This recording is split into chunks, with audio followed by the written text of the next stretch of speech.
ఇన్‌స్టాగ్రామ్‌లో శ్రీకాకుళంలో కొత్తగా ఓపెనింగ్ చేసే రిలయన్స్ మార్ట్ గురించి తెగ వైరల్ అయిపోతుందండి.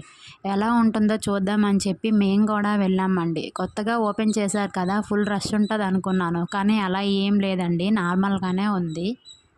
Kitchen items, door curtains, door mats, ఇంకా పిల్లల స్నాక్స్ ఇంకా చాలా వాటిపైనైతే buy one get one free పెట్టారండి. మా బాబు అల్లరి పెడుతున్నాడని చెప్పి బొమ్మలు చూద్దామని బొమ్మల దగ్గరికి వెళ్ళామండి. కానీ పెద్దగా ఏం నచ్చలేదు. మన ఆడవాళ్ళనైతే ఇలాంటి మాటలలో వదిలితే అవసరమైనవి, అవసరం లేనివి అన్నీ కొంటాం కదా! నేనైతే ఇలా టీ కప్స్, టీ గ్లాసులు, బౌల్స్ గట్టా కొన్నానండి. ఇంకా ఇంట్లోకి సంబంధించిన గ్రోసరీస్ కూడా తీసుకున్నాము. శ్రీకాకుళంలో ఉన్న ఎస్ఆర్ మాల్‌కి వెళ్ళి మా పిల్లలిద్దరికీ బర్త్‌డే అని చెప్పి ఇద్దరికీ చెరో డ్రెస్ అయితే తీసుకున్నామండి. మేము ఎప్పుడు శ్రీకాకుళం వెళ్ళినా బ్రిడ్జి డౌన్‌లో డే అండ్ నైట్‌లో సిగ్నల్ ముందు ఫ్రెష్ చేపలు, రొయ్యలైతే అమ్ముతారండి. మేము ఎప్పుడు వెళ్ళినా ఇక్కడ చేపలైతే తీసుకుంటామండి. నేను పట్టీలు కూడా తీసుకున్నాను. ఈ మూడింట్లో మీకు ఏ పట్టీలు